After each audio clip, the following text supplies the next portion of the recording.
Which of the Nikon mirrorless lenses work best with infrared? Let's find out.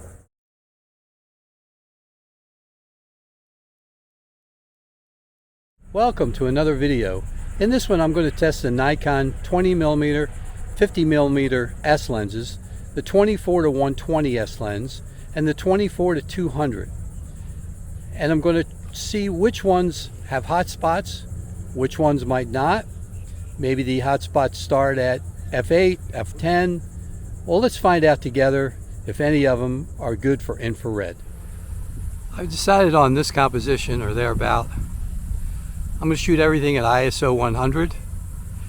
And even though the 20 and the 50 are 1.8 lenses, I think I'm going to start at f4 and go up from there. Pick the aperture and then let the shutter speed fall wherever it needs to fall for proper exposure. All right, we're going to shoot them all and see what we end up with.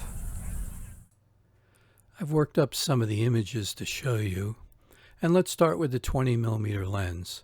At f4, you can plainly see there's a lot of lens flare.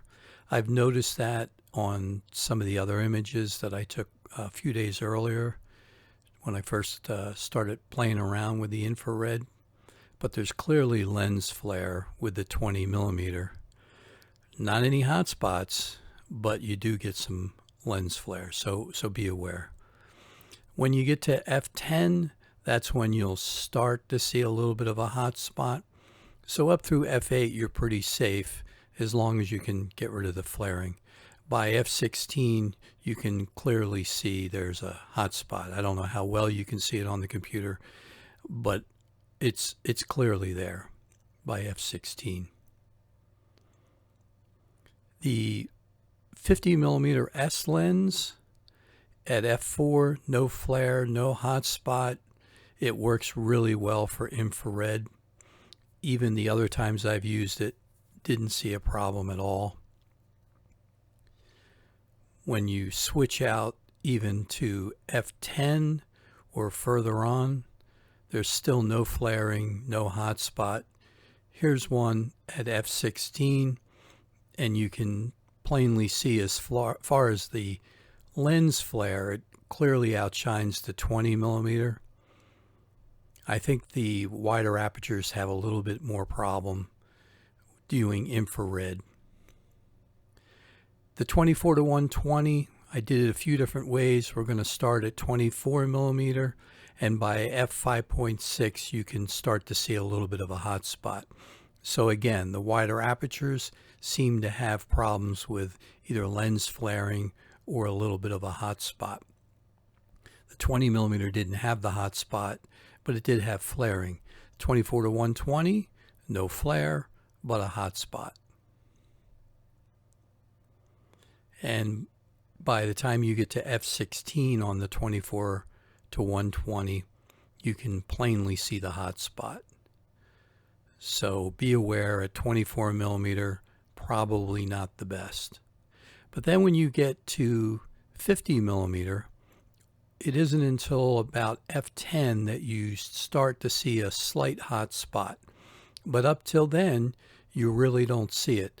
I don't think it's quite as good as the 50mm prime, but it holds its own pretty well.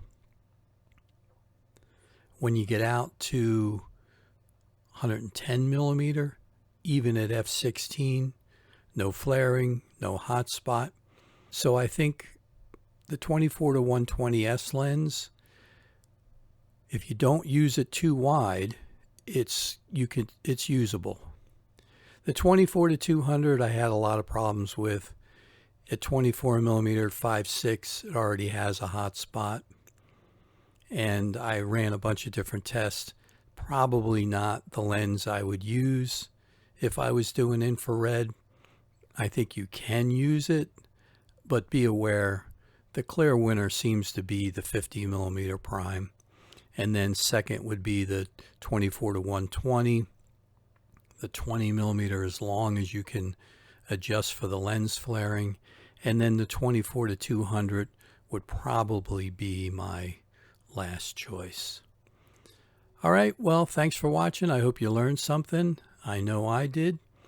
Till next time, take care of yourself If you haven't already, please like and subscribe. It really helps me out, kind of encourages me to do more of these videos. So take care of yourself. I'll see you soon.